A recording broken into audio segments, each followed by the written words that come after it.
우리가 함께 봉독한 말씀을 통해서 하나님께서 저와 여러분에게 은혜 주시길 원합니다. 아주 오래전에 그런 예화를 설교 시간에 들었습니다. 제가 출처를 확인하지 못했는데 한 남성이 흉악범으로서 이제 사형 선고를 받고 처형되게 되었습니다. 사형을 집행하기 전에 가족과의 면회가 잠깐 허용이 됐습니다. 그 처형을 되게 된 남성이 자기 어머니에게 할 말이 있으니 가까이 와달라고 요청했습니다. 아마도 귓속말로 그 어머니에게 세상을 떠나기 전에 마지막으로 뭔가 이야기하는 듯 했습니다. 그래서 어머니가 그 아들에게 가까이 다가가 자신의 귀를 그 아들의 입에 가까이 댔습니다. 그러자 갑자기 그 아들이 그의 어머니의 귀를 냅다 물어 뜯어버렸습니다. 어머니가 비명을 지르면서 깜짝 놀라서 도대체 무슨 짓인가 아들에게 물었습니다. 그랬더니 그 아들이 이렇게 대답하더랍니다. 내가 어렸을 때 친구 집에 놀러가서 무언가 탐나는 것이 있으면 그것을 가져오면 어머니는 한 번도 혼내지 않으셨습니다. 잘했다고 오히려 칭찬했지 않았습니까?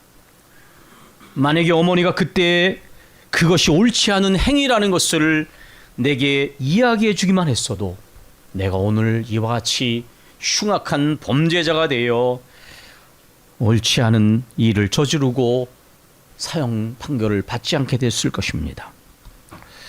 아마도 그 어머니의 가치관은 뭐니 해도 머니가 최고야라고 가르쳤을지 모릅니다.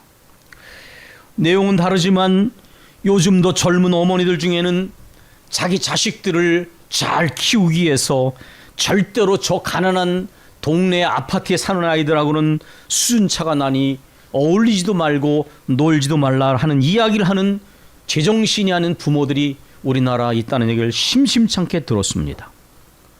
과연 그것이 바른 가치관을 자식에게 심어주고 있는지 전혀 불감증인 것이죠.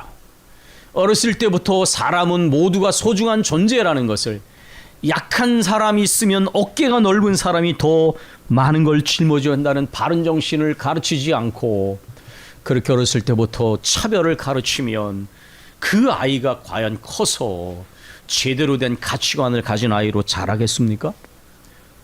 저는 우리나라에 똑똑한 사람들이 없어서 이 나라가 이런 상태라고 생각하지 않습니다. 실력 있는 사람, 똑똑한 사람, 뛰어난 사람은 얼마든지 있지만 바른 정신과 가치관을 가진 사람이 없기 때문에 나라가 이런 모양이 되는 거예요. 똑똑한 사람 너무 많습니다. 한국 사람처럼 똑똑하고 부지런하고 두드러진 사람 없어요. 그러나 바른 정신에서 보면 인류대 출신 특정한 대학들이 90%를 지배하지만 왜 이 나라가 계속해서 이렇게 혼란스럽습니까? 생각을 진지하게 해봐야 되는 것이죠. 부모의 가치관이 자식들에게 반영됩니다. 아이에게 들려주는 이야기 속에 그 부모의 가치관이 담겨져 있습니다. 아니, 뭔가 자식에게 들려주고자 하는 얘기는 생각을 하기 때문에 더 병들 수도 있고 또 나름대로 생각하고 들려주는 이야기니까 아마 그 안에는 그래도 건강한 생각이 담길 수 있죠. 문제는 뭐냐? 무심코 하는 이야기. 여러분이 아무 생각을 안 하고 말하고 행동하시잖아요. 그러면 옛것이 다 나옵니다. 기질대로 말하고 기질대로 행동하게 돼요. 그러나 절제를 하잖아요. 생각을 하고 말하게 돼요. 신앙에는 절제가 필요하죠. 그래서 그러지 않으면 우리 기질이 저 밑에 있는 것이 다 올라오게 돼요. 자식에게도 생각을 가지고 하는 말은 그래도 윤리적인 말 할 수가 있어요. 그러나 무심코 일상에서 하는 말 속에는 여과 없이 그 부모가 가지고 있는 삶의 습관, 병든 것들, 가치관이 다 있는 거예요. 그러니까 숨길 수가 없습니다. 가정은 최초의 학교라는 것 알고 있습니다.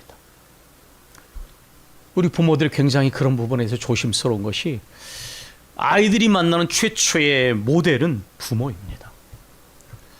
근데 사실 우리가 날고로 결혼했거든요. 그냥 좋아해서 결혼한 거지 준비돼서 부모가 될 준비한 사람은 거의 없습니다. 항상 우리는 뒤에 깨닫잖아요. 성경적으로도 신앙교육의 가장 중요한 주체는 부모입니다. 성경 분명 그것을 말하고 있어요. 제가 그런 얘기를 드렸죠. 학교에서 매 학기마다 제가 학생들에게 강의를 시작하기 전에 두 가지 질문을 나눠서 한다. 나는 왜 기독교인인가? 나는 왜 기독교인이 아닌가? 그러면 그 아이들의 이 압도적인 다수를 차지하는 대답은 분명해요. 부모와 가정의 영향이에요. 부모와 가정이 어떤 종교를 선택하느냐, 그게 아이들에게 굉장히 영향을 미칩니다. 또 부모가 어떻게 신앙생활하느냐가 그 아이에게 그대로 전달돼요. 만약에 부모가 덕스럽지 못한 모습을 많이 보이잖아요. 그러면 아이들이 반감이 많아요. 그런 아이들은 교회를 안 나가요. 저는 대형교회 장로 아들이 자기 아버지가 대형교회 장로인데 자기는 예수를 믿지도 않고 교회를 나가지 않는다는 걸 당당히 얘기하는 거 보고 충격을 받았어요. 도대체 그 아버지 장로님은 어떻게 신앙생활을 했길래 어떤 모습을 보여줬길래 아들이 그렇게까지 말을 하는가. 물론 아마 철이 들면 부모의 부족함도 용납하면서 자기 자신도 완벽하지 않은 걸 알면서 겸손해지겠지만 한창 때는 정의의식이 강하지 않습니까? 내 판단이 가장 옳고 그러니까 받아들이기 어려운 거죠. 가족과 친지 중에 그 누가 어떤 신앙생활 하느냐 그게 되게 영향을 미칩니다. 그 중에서도 부모의 영향이 가장 크게 미쳐지는 것은 아주 명확하게 매 학기마다 확인하고 있습니다. 부모가 어떤 종교를 갖고 어떤 신앙생활을 하느냐가 아이들에게, 자녀들에게 그대로 연결되고 영향을 미친다는 것입니다. 아까 말씀드린 것처럼 여기에는 이야기가 포함이 됩니다. 저희가 청년부 안에서도 동화책을 읽고 자꾸만 이야기에 대한 얘기를 하는 게 뭐냐. 그 이야기 속에 부모가 가치관이 담겨져 있어요. 그 이야기를 어떻게 들려주느냐 준비를 해야 돼요. 제가 그래서 우리 청년들이 얘기하는 거예요. 핸드폰만 들여다보다가 그 이야기만 들려주시겠습니까? 이 거대한 교육의 물결을, 죽어있는 공교육의 물결을 대항할 수 있습니까? 제가 사실 요즘에는 일체 공부를 중지했습니다. 건강 때문에. 그러나 제가 시간을 아껴서 했던 이유가 뭐냐. 이제 제 남은 목회 생애에 경건한 노년과 함께 이제 5번째 쌍을 이루면서 과연 이 거대한 죽어있는 교육의 물결에 대항을 해서 신앙교육과 정말 경쟁력을 가지고 있는 아이들을 키울 수 있겠는가. 이건 절대로 각 개인 가정이 할 수가 없어요. 제가 동료 교수들 만나면 본인이 영어 유학하고 영어 교수인데도 애들은 학원을 보내요. 거스를 수 없는 물결이에요. 교회가 기도하고 준비해서 아이들에게 지금부터 부모가 열심히 성경을 읽고 기도하면서 하나님이 아이들을 주셨을 때 그 아이들에게 성경 이야기를 들려주고 무심코 하는 이야기라도 신앙의 가치관이 밝고 의식이 필요하고 준비가 필요해요. 그렇기 때문에 목회자로서 그런 일들을 위해서 저도 준비하려고 했던 거예요. 제가 무슨 지금 뭐 다시 학교에서 무슨 학문적인 일을 해나가겠어요, 제 나이에. 이제 목회에서 제 인생의 마무리를 해야 되는데 어쨌든 부모가 생각하는 것, 가치관이 굉장히 중요한데 이야기라는 매체처럼 중요한 게 없어요. 왜냐하면 성경도 이야기를 통해서 신앙을 교육했어요. 무심코 하는 이야기, 의식을 가지고 들려주는 이야기. 이 이야기가 신앙교육의 절대적인 통로였습니다. 오늘 본문이 대화를 통해서, 이야기를 통해서 이 신앙이 전달된다는 것을 우리에게 말하고 있습니다. 첫째 달 10일에 백성이 요단에서 올라와 여리고 동족 경계 길갈에 진침해 여호수아가 요단에서 가져온 돌 12개를 길갈에 세우고 이스라엘 자손에게 말하여 이르되 후일에 너희의 자손들이 그들의 아버지에게 묻기를 이 돌들은 무슨 뜻이니까 하거든 너희는 너희의 자손들에게 알가에 이르기를 이스라엘의 마른 땅을 밟고 이 요단을 건넜습니다. 너희 하나님 여호와께서 요단물을 너희 앞에서 마르게 하사 너희를 건너게 하신 것이 너희 하나님 여호와께서 우리 앞에 홍해를 말리시고 우리를 건너게 하심과 같았나니 이는 땅의 모든 백성에게 여호와의 손이 강하신 것을 알게 하며 너희가 너희 하나님 여호와를 항상 경외하게 하려 하심이라 하라. 이게 대답입니다. 예, 성경은 종종 반복을 합니다. 미메시스라고 하는 책에서 아우어바크가 이야기한 것처럼 이 강조는 지루한 얘기가 아니에요. 여러분도 뭔가를 중요하게 생각하면 나도 모르게 한 말을 또 하죠, 그죠? 그러니까 성경이 반복을 하는 것은 이거 중요하니 놓치지 마라 그런 말이에요. 지겨운 얘기를 또 하는 게 아니고, 목사가 똑같은 본문으로 설교를 또 하는 이유는 설교 준비를 안 해서가 아니고 교인들의 영적인 상태가 이 말을 다시 들어야 하기 때문인 겁니다. 오늘 이 4장을 보면 하나님께서 이미 이 말씀을 하셨어요. 자, 요단강을 건널 때에 법궤를 맨 제사장들이 앞장서서, 그리고 땅이 갈라지고 요단강이 갈라지고 나니까 그 한가운데 제사장들이 머물러 있고 모든 백성들이 다 그 땅을 건넜습니다. 그런데 이제 어떻게 합니까? 12지파 한 명씩을 선택하게 하는 거예요. 그리고 그 선택받은 사람들이, 제사장들이 여전히 서 있는 법궤를 잰 그 갈라진 요단강 한가운데로 들어가서 거기서 돌들을 하나 선택해서 어깨에 매라. 이게 명령이었어요. 왜 매느냐? 나중에 그거를 길갈에서 왔는데 나중에 이 돌들을 봤을 때 물을 거 아닙니까? 이게 무슨 뜻입니까? 그랬더니 하나님께서 역사하셔서 이 요단강이 마른 땅처럼 갈라져서 건넜다. 예전에도 홍해를 가르신 하나님이 이번에 요단강도 가르셨다. 이것을 통해서 하나님이 얼마나 강하신 분이신지를 온 세상에 전하고, 그리고 너희와 너희의 모든 후손들이 대대손손 하나님을 경외하도록 그렇게 이 기념으로 삼은 것이다. 그래서 4절로 7절이면 7절 깃에 요단이 끊어졌으므로 이 돌들이 이스라엘 자손에게 영원한 기념이 되리라 그랬습니다. 기념.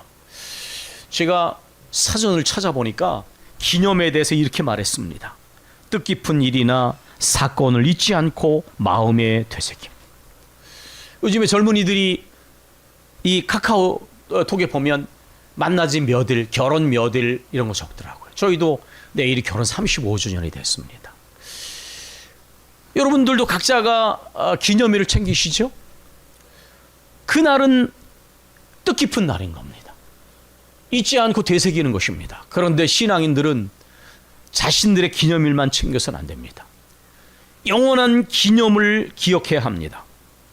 바로 하나님께서 하신 일들에 대한 것입니다. 하나님이 하신 일들을 잊어버리는 것을 믿음의 기억력이 마비됐다, 그렇게 말씀드렸어요. 머리가 나빠서가 아니고요, 믿음을 잃어버리면, 은혜를 잊어버리면 하나님 하신 일을 잊어버려요. 이게 믿음의 기억력이 망각되어지는 거예요. 그런데 하나님께서 이 돌들을 이렇게 다 하나 가져와서 길갈이 수월하신 것은 영원한 기념을 삼아라, 이런 말씀이에요. 다시 말해서 이 뜻깊은 거룩한 사건을 잊지 않고 마음에 되새겨 하라. 이야기 속에서, 거룩한 이야기 속에서 거룩한 이야기를 너희 후손들에게 들려줌으로써 영원히 잊지 않고 대대손손 기억하며 하나님을 경외함으로 복을 받기를 원한다, 그렇게 말씀하셨어요. 여러분, 성경 속의 기념이란, 성경 속의 이야기란 단순히 과거를 기억하는 것이 아닙니다. 이건 아주 중요한 거예요. 성경 속에 있는 이야기들은 단순히 과거를 기억하는 것이 아닙니다. 여러분이 과거에 체험했던 부분, 어떤 부분들은 간증을 하라고 그러니까 자기 자랑을 하고 있어요. 왜 자기 자랑을 하냐면 지금 은혜를 잊어버리니까 자기 자랑을 하는 거예요. 잔뜩 늘어오는데 보면 그분은 이미 은혜를 잊어버렸어요. 옛날 이야기를 하고 있어요. 이건 성경을 잘못 이해한 것입니다. 이 과거는 어떻게 되느냐? 성경 속의 기념이란 단순히 과거를 기억하는 것이 아니라 과거에 행하신 하나님께서 과거에 행하신 일을 따라서 해보세요. 현재에도 또한 미래에도 행하실 것입니다. 예, 이런 의미인 거예요. 성경의 이야기를 제가 설교하는 이유는 하나님이 과거에 그렇게 하신 하나님께서 현재에도 그 일을 행하시며 미래에도 행하실 것이라는 걸 말씀하고 있는 거예요. 옛날 이야기를 듣는 것이 아닙니다. 우리가 성경을 오해하면 그렇게 돼요. 간증을 오해하면 그렇게 되는 거예요. 제가 옛날에 이런 은혜를 받았어요. 근데 지금은 어떻게 됐는데요? 지금도 그 은혜가 여전히 나에게 있지 않습니까? 우리는 또 그 은혜를 의지하며 가야 되지 않습니까? 근데 성경 이야기를 옛날 이야기처럼 듣고 있어요. 은혜 받은 이야기를 과거의 사건으로 기억만 하고 있어요. 우리가 이것을 잘 생각해야 된다라는 것이죠. 이 하나님 하신 일은, 이 이야기를 하는 것은 그 은혜 받은 사건 안에서 오늘도 여전히 머물고 그 인도하심, 은혜 인도하심 안에 우리 미래의 소망을 거기에 두는 거예요. 이게 바른 말씀에 대한 이해입니다. 여러분 나중에 보시면 아시겠지만 신명기 6장 20절 24절에 보면, 또 1절로 3절에 보면 그 쉐마이잖아요. 이스라엘아 들으라, 여호와 하나님은, 이스라엘 하나님은 한 분이시니, 그 구절인데 여기도 보면 똑같은 구절이 6장 20절에 나옵니다. 후일에 내 아들이 내게 묻기를, 하나님께서 주신 이 증거, 규례, 법도가 무슨 뜻입니까? 그러면 너는 네 아들에게 이야기해라. 우리가 옛적에 애굽에서 바로에게 종이 되었더니 여호와께서 권능의 손으로 우리를 애굽에서 인도하여 내셨고, 곧 여호와께서 우리의 목전에서 크고 두려운 기적과 이적과 기사를 애굽과 바로와 그의 온 집에 베푸시고, 우리 조상들이 맹세하신 땅을 우리에게 주어 들어가게 하시려고 우리를 거기에서 인도하여 내시고, 여호와께서 우리에게 이 모든 규례를 지키라 명하셨나니, 따라서 하지요. 이는 우리가 우리 하나님 여호와를 경외하여